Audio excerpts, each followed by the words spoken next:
There are some creators that just completely own me, and very high on that list is Yoko Taro. This man is insane, and he has both me and my wallet by the throat. It doesn't matter, games, books, freaking stage plays, if it has his name on it, I'm there. And while the Nier Replicant remake is still a ways out, luckily I can still get my Yoko Taro kick for this year because his most recent game, SINoALICE, has finally been released in English after an, let's just say, interesting string of events. Now I normally don't do gachas. I've tried and dropped Fate Grand Order, I'm on and off while playing Bang Dream and Granblue, and even my undying love for Revue Starlight didn't keep me on Relive for very long. But this is a Yoko Taro game, and I'm sure he's just itching to toss in some lore in there. Thus, I'm immediately obligated to care. SINoALICE takes place in a world between reality and fantasy known as the Library. Guided by marionettes calling themselves Para and Noya, you witness the tale of multiple characters from various storybook fables. All these characters have a single wish, to bring their respective authors back to life, but in order to achieve that wish, they must fight the monsters known as nightmares and kill the other characters. It may sound like I'm oversimplifying it, and honestly I probably am. For book 1 at least, you'll be able to select from any of the 8 characters, following their journey to revive their authors, with them occasionally butting heads with each other, before everything converges in chapter 5. If the concept of a world inhabited by storybook characters sounds familiar, you might remember the original pitch for Nier Replicant, and while I can't say how much SINoALICE takes from that original idea, it's cool to see it finally realized in some capacity. As far as the writing goes, it certainly feels like a Yoko Taro work, but I think it's hindered a bit by how it's presented. There are no visual novel style cutscenes like most other gachas have. The only dialogue you'll see here are a few lines before and occasionally after every chapter, with some dialogue peppered into battle. Though just because there isn't much of it doesn't mean that the writing is phoned in. All the characters are distinct and enforce the melancholy tone that's become synonymous with Yoko Taro's writing, regretting that they have to fight in order to achieve their wish, except for Little Red who's just having the time of her life.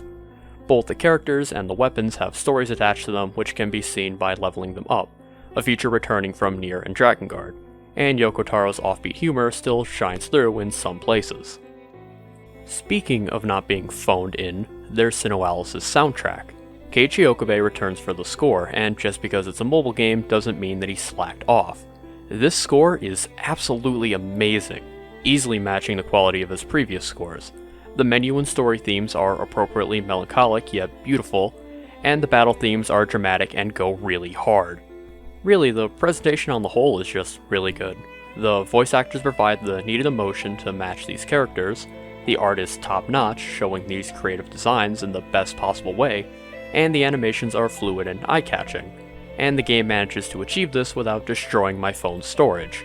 At least, not yet. The gameplay is the standard RPG gacha fare. Before battle, you'll select your character and equip them with a variety of weapons, which you'll obtain by betting your luck on the gacha pool. Battles occur in real time, meaning you'll have to actively choose what weapon to use as you play. The bottom of the screen will display 5 weapons at any one time, and tapping it uses that weapon and removes it from play, replacing it with another. Once you use all your weapons, you tap the reshuffle button to restore your deck. You can also equip summons that will augment your stats and deal damage. However, you have to keep an eye on your SP. Using weapons, reshuffling the deck, and summoning eats up your SP, and if you run out, you're a sitting duck until it restores itself in real time. This means you have to carefully choose when you use your weapons. More strategy comes in the form of weapon types and elements. Certain types of weapons have different attacking properties. Swords can only attack one enemy but deals more damage, while weapons like spears can attack a row of enemies for less damage.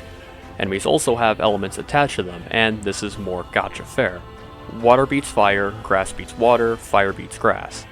Hitting elemental weaknesses deals a considerable amount of damage, while hitting an enemy with something they're resistant to will greatly decrease your damage.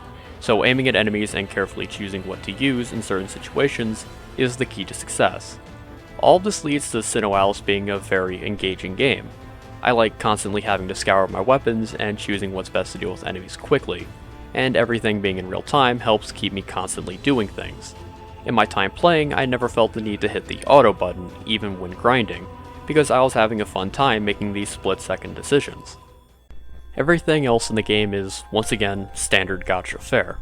There's a co-op mode where you enter an ongoing battle and help another human player. There's a purification mode, which is a simple minigame used to gain extra AP and rank experience. There's a guild and PvP system that I haven't even used yet. There's time-sensitive events, which designate special drops that help you with enhancing weapons.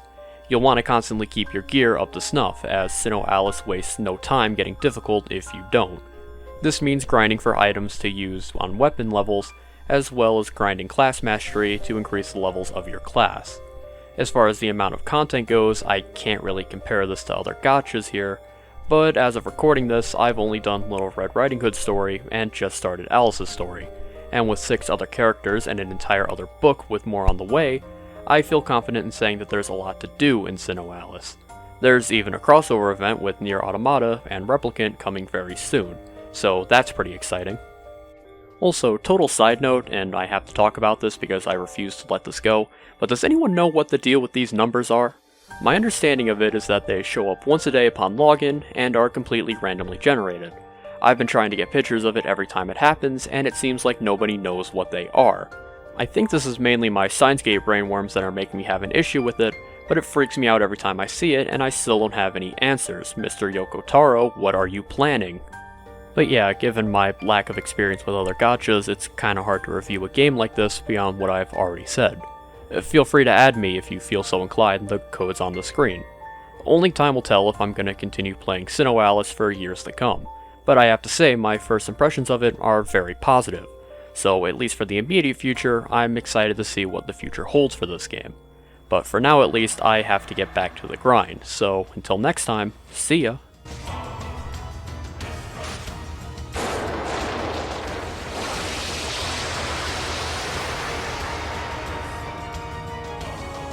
倒した相手に同情などしない。